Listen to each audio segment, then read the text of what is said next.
नमस्ते, आदाब, हेलो। आज जिस विषय को मैं आप सभी के समक्ष प्रस्तुत करने वाली हूँ वो विषय है धर्म के वजह से होने वाली उलझने यानी कि रिलीजियस मिसहैप। प्रश्न ये उठ खड़ा होता है कि धर्म है क्या?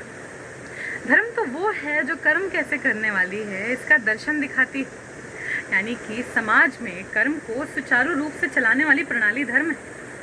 अगर मैं आपसे पूछूं कि धर्म क्या है तो आप कहेंगे ये पूजा है, अर्चना है, मेरे जीवन जीने का तरीका है, मेरा उल्लास है, मेरा अजान है, मेरा कुरान है। आप सभी लोगों के भावनाओं को मेरा शत शत नमन, क्योंकि आप जैसे लोगों ने ही आज तक इस धर्म को थोड़ा बहुत सकारात्मक रूप में बचा रखा है।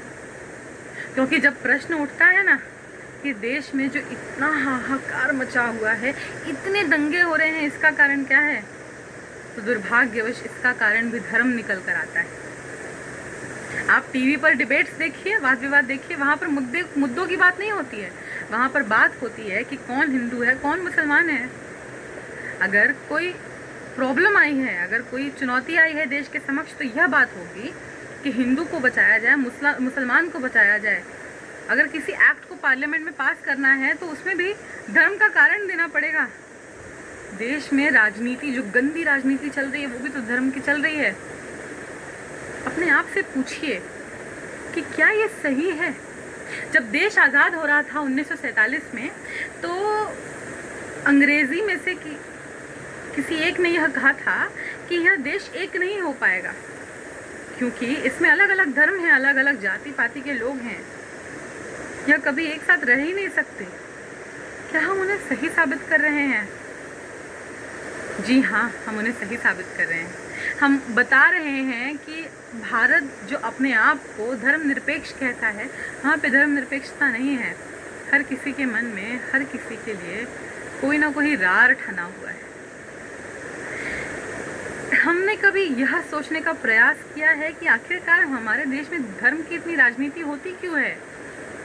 क्योंकि पॉलिटिशियंस को पता है कि अगर लोग प्रेम से रहने लगेंगे तो उनका वोट बैंक कैसे चलेगा, उनकी राजनीति कैसे चलेगी। इसलिए तो धर्म को इतने नेगेटिव, इतने नकारात्मक रूप में दर्शाया जाता है। और आज पूरा विश्व यह बात करता है कि आखिरकार इंडिया में ऐसा हो क्या रहा है। क्या हम चाहते हैं कि धर्म ही लोगों की जान लेती चले और धर्म ऐसे मुकाम पर हमारे देश को ला खड़ा करे जहाँ पर हम ये तक ना सोचे कि इंसानियत कहाँ है? जब राम मंदिर के दंगे हुए, गुजरात में दंगे हुए, पंजाब में दंगे हुए, हर जगह का कारण क्या था? धर्म था।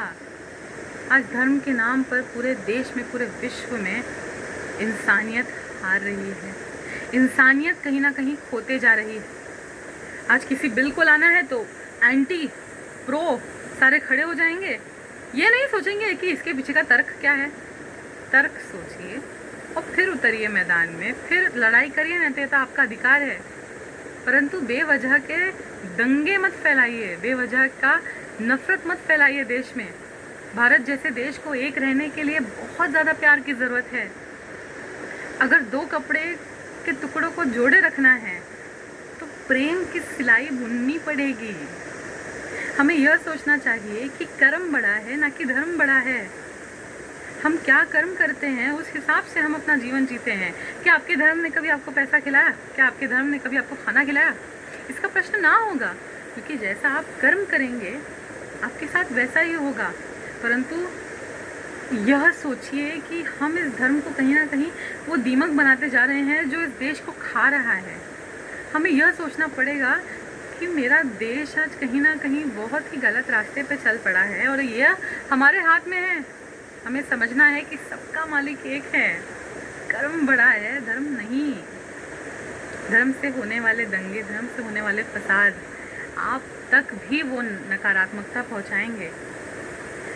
इस समय पे, कोरोना वायरस कोविड-19 के समय पे जो लोग हमारी मदद कर रहे हैं उनको शत शत नमन, दिल से, बिना जाति पाति धर्म देखे हुए। अंत में बस यही कहना चाहूँगी, मैं मुस्लिम हूँ तो हिंदू है दोनों इंसान। लाख गीता पढ़ लूँ तेरी, तू पढ़ ले मेरा कुरान। अपने तो दिल में यारा बस एक ही है अरमान कि एक ही थाली में खाना खाए सारा हिंदुस्तान। नमस्ते, जय हिंद।